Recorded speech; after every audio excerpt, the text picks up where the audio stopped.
Me, 28 female, with my best friend, 30 female, and her husband, 32 male. I'm caught in the middle. So my best friend's husband, Ross, 30 male, is my supervisor. It's a small community and it's really hard not to work with someone you know or are friends with. I was a little worried at first, but he has always been 100% professional, as have I, and for years it's been working beautifully. He is always respectful but stern at work and completely separates our friendship. He is like this with all of our co-workers, until recently. My best friend Nancy, 30 female, had their first baby about 6 months ago. Around that time, we also got a new employee in our department, Kate, mid-22s. Kate is gorgeous, bubbly, friendly, and the type that gets everyone's attention. After Nancy had the baby, she started becoming paranoid. She's also a gorgeous woman but is completely unhappy with the changes that happen to a woman's body once she has a kid. I mean, I've seen plenty of pregnant bodies and she has recovered beautifully, but she doesn't feel that way. She kept talking about how ugly she looked now and how Ross was going to sleep with other younger, more beautiful women. I kept reassuring her that she was still smoking hot and that Ross had made no indications before that he was unfaithful. Their baby has also been having a lot of trouble sleeping at night and the couple is sleep deprived. They're both complaining a lot about the other, but that's just how things go with the first baby, I think. From what I can tell, hearing this from both Nancy and Ross's side, Ross goes straight home, helps out with all the chores, all the baby stuff, and is a good father and husband. However, after about 2 months after the baby's birth, I kind of started to notice a change in Ross. Kate and Ross starting acting flirtatiously. It was noticeable because he doesn't act that way with anyone else and we have plenty of young women in our department. Nothing outright inappropriate is said, but there's a lot of moments like this when Kate responds to something with, "I'm all over it," and Ross makes a HMMM sound while smiling as if he's imagining it. They kind of look at each other for a bit while smiling and Kate giggles and goes, "Oh, stop." She lightly punches him on the arm and walks away. Also, anytime Kate talks about what she did with her boyfriend, Ross responds with, "Lucky guy." He has never done this with anyone else and this, to me, is the most DMing. Nancy visits with the baby once in a while to take Ross out to lunch, maybe once a month. Ross and Kate act like they barely know each other. They won't even glance at each other while he continues to pal around with everyone else in the office. Others in the office have started making little comments. When they walk in on Kate and Ross alone in a room, they go, "Whoa, am I interrupting?" Little things like that. I kind of hear little bits of rumors and snickering here and there, mostly just typical office gossip and speculation. I spoke to Ross about this and told him that even if he doesn't intend to be flirtatious, it's coming off that way and will reflect poorly on him. He instantly denied it, said that no one thinks that way, kind of implied that I was seeing things that weren't there and just brushed it off. Whatever, I warned him. I don't want to get involved. I did my bit. Nancy has become increasingly paranoid, like beyond what is normal. If one little thing is off, she will instantly jump to Ross using his smoke bricks to have a quickie with 3 women. Like what? What? Just because his shirt was untucked. This is a real belief she had. She was getting ready to pack her things and leave with the baby because his shirt was untucked when he got home. And she thought that was a sure sign of infidelity. Even though I have my suspicions, she thinks that he has turned into some kind of insane sex fiend because he has been a bit grumpy with her. I asked her if there were signs that he wasn't faithful. Did she check his texts? Did she smell perfume on him? Did he leave the house without her knowing where he was? And each time she told me that there was nothing. He's either at work or at home. She keeps saying, "You'll keep an eye on him, right?" I tell her that I'm there to work and I can't constantly keep tabs on her husband, but I'll let her know if I see anything. Which I kind of have, but not really. I think she might have postpartum depression, but she denies it. She just says she's a little tired. Initially, I was getting ready to tell her about how I felt about Ross and Kate, but now I'm not so sure. My current feeling of the situation is, Ross is probably going through an office crush, possibly the beginning of an emotional affair, but has not gone beyond that. I feel like if I tell Kate now, she might instantly divorce him without there being any kind of proof. That's how broken their relationship is at this point.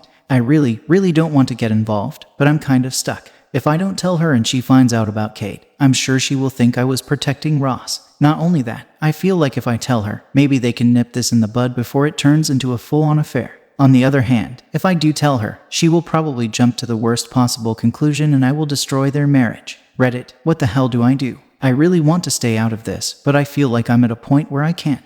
Well, OP, here's the thing. You are in a unique, horrible position. Sure, you could ignore all of this and just wait for it to implode and then they get divorced or maybe not. But you're also in a unique position to help them out. I agree with you. Maybe telling Nancy right now about what you've seen in the office is not the best idea because of her state of mind. She might take this information, run with it and, as you say, destroy the marriage already, like divorce and we're done. And it does sound like she needs help if she's this kind of paranoid. So here's what I would do if I was in your shoes. I would sit Ross down and really talk to him. Not just say, hey, you know what, people in the office are starting to talk. I would tell him, man, do you want your relationship to survive? Do you want your marriage to end or not? And then you tell him everything you've seen, like all of these flirting situations again. And tell him, look man, you can try to dismiss me, but the thing is, they're happening and you know it. And then you tell him about Nancy. You ask him if he's seen her behavior lately, or if he just thinks she's tired. You tell him that she is paranoid that he's cheating, and that she's just one untucked shirt away from taking the baby and leaving him. Make very clear that you're not telling him this information so that he can be pissed at Nancy, but because he needs to be there for his wife. And maybe the best way to go would be for them to go to couples counseling, alongside Nancy needing some personal help for her PPD. Now, of course, their relationship is not your responsibility, but you are their friend. And what do you guys think about OP's situation? Would you just completely stay out of it, or would you try to help out? Let me know in the comments section, and now let's move on to the community comments to see what they said. Deleted says, you need to urge your friend to consider couples counseling. You do not need to be put in the middle of their marriage. You do not need to keep an eye on her husband. Their marriage is between the two of them, and she should have enough sense that if she has insecurities or problems to sit down and talk to him about it. You need to remove yourself from this situation, cause it's super unprofessional. Tell your friend that you're no longer going to spy on her husband because he's your boss when you're at work. Urge her to deal with any issues with her husband. This is so childish in high school. And OP responds, I completely agree that it's super unprofessional or inappropriate, and that I hate the position they're both putting me in. I will definitely strongly urge counseling for both of them. Thank you. Fudgy Boomba says, I don't know the situation, but is this suspicion completely out of character? The paranoia. I ask because postpartum depression is very common, but a much rarer condition is postpartum psychosis, which often manifests as extreme paranoia and progresses rapidly. In this case, it seems like her suspicions are justified, but if she's been constantly toxic at home, accusing him of cheating again and again, after a while, it might start to have an effect. Of course, you will be able to judge if this is a legit concern much better than I can. It's really rare. It might really be worth speaking to her husband though. Even if she doesn't have postpartum psychosis, she seems to need some form of help. It might well refocus him on his wife too. And OP responds, this whole thing is 100% bonkers because neither of them were like this at all before the baby, which is why I suspect it has something to do with postpartum hormones or something.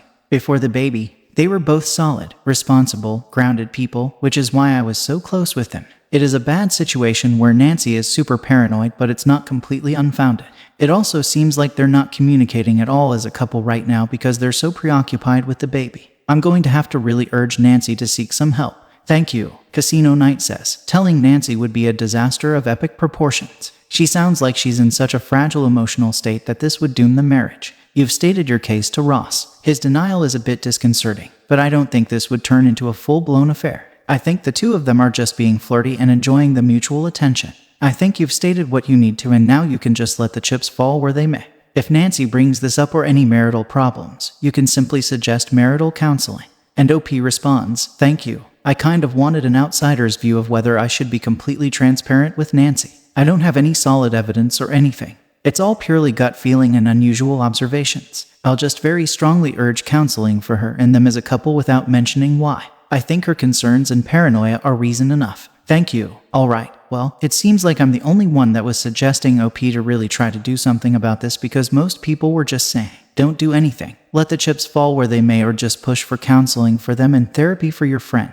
But I still stand by what I said. If they put me in the middle of the situation, I would tell Ross to get his head out of his ass, and I would tell Nancy to work on herself, and then I'd be done. Update. I finally had a serious sit your ass down conversation with Ross. His flirting has become very obvious, and I basically did the one thing I swore I wouldn't do, which was to spy on him. I wrote down all the things I noticed throughout the day, along with context and time, because I was sick of all this and pissed to no end. Not gonna lie, I was feeling a little vindictive because he kept gaslighting me and saying I was seeing stuff that wasn't there and misinterpreting other co-workers' comments about him and Kate. I told him that I needed to talk to him and we grabbed lunch. I told him point blank that he is flirting with Kate and there's no way for him to deny it. Nancy suspects that he's cheating and it's destroying her. Unexpectedly, I think my voice quivered and I got teary-eyed when I got to it's destroying her, because I think it suddenly dawned on me how true that statement was and how actually serious the situation was. I think the same realization dawned on Ross at that moment as well. Before Ross could say anything, I also just listed all the flirtatious things he and Kate did that day because I was just really tired of dancing around the subject. I don't want to hear him even try to deny it.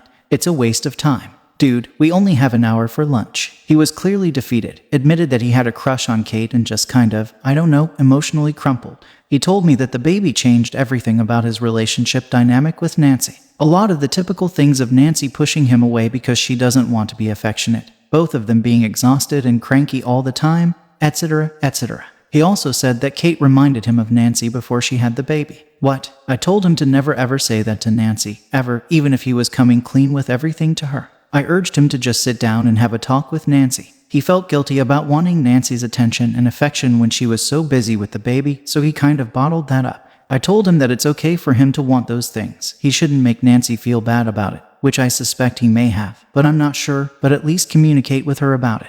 It's so strange because before the baby, Nancy and Ross were fantastic at communication and were just a freaking dynamo couple. I really felt like I was looking at two completely new people. Ross promised me that he'd clean up his act, and that was that. A couple of days later, I hung out with Nancy. I told her that while her current situation is difficult, her paranoia is beyond what one could consider normal and that she needed to see someone for her postpartum depression as well as a couples therapist. Again, I was just sick of dancing around everyone's feelings, so I just straight up told her that I couldn't do this anymore and that both she and Ross were destroying their marriage by pretending that all of this was normal. With her, the conversation was pretty short. I said, just effing talk to him for Pete's sake, and left. It was not one of my most tactful moments. Anyway, it's been a couple of weeks and things are going well. Ross' mom was visiting one weekend. This was already planned and unrelated to this whole ordeal, so he and Nancy asked her to watch the baby for a day and just spend a day talking. I'm not quite sure what went down, but apparently Ross told her about the crush, apologized profusely, and promised that he would only interact with Kate in a normal professional manner. He showed her all of his texts and described the office flirting. Shockingly, Kate basically reacted with, "That's it."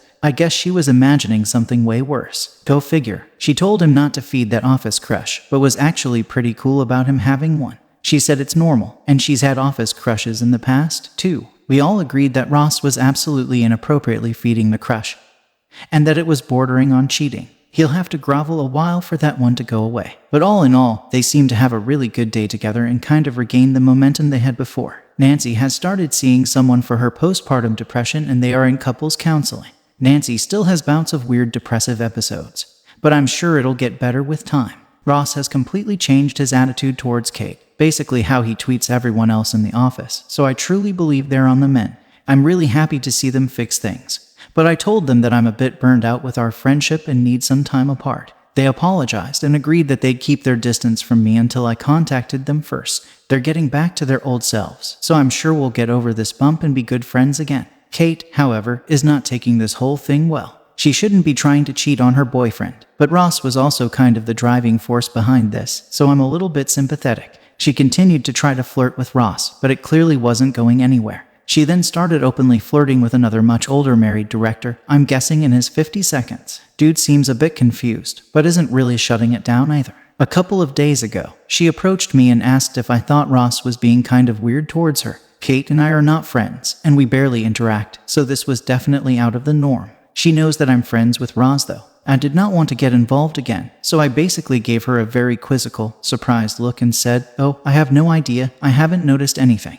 I noped the hell out of there as quickly as I could. Sometimes you gotta be smart and play at DMB. Anyway, that's about it. Thank you so much for all of your advice. I think the general consensus was, talk to Ross but don't mention his flirting with Nancy, which seems to have worked out beautifully. You guys are great. Alright, well I am gonna call this one a happy update because Ross and Nancy are trying to get back on track. Kate, whatever, and OP is gonna get some time off from this friendship stress. But all in all, it's a really good outcome I think. Anyways, thank you so much for sharing OP and take care. And now let's finish this video with a mood booster post. This post is from the subreddit Malicious Compliance and it's by user Jadrian212. My new catchphrase is, not my job. So I got turned down for a promotion recently. I was told that I get distracted too easily and don't focus on my job. I get told that I needed to stop trying to run to be a hero if I ever wanted to be considered for a promotion.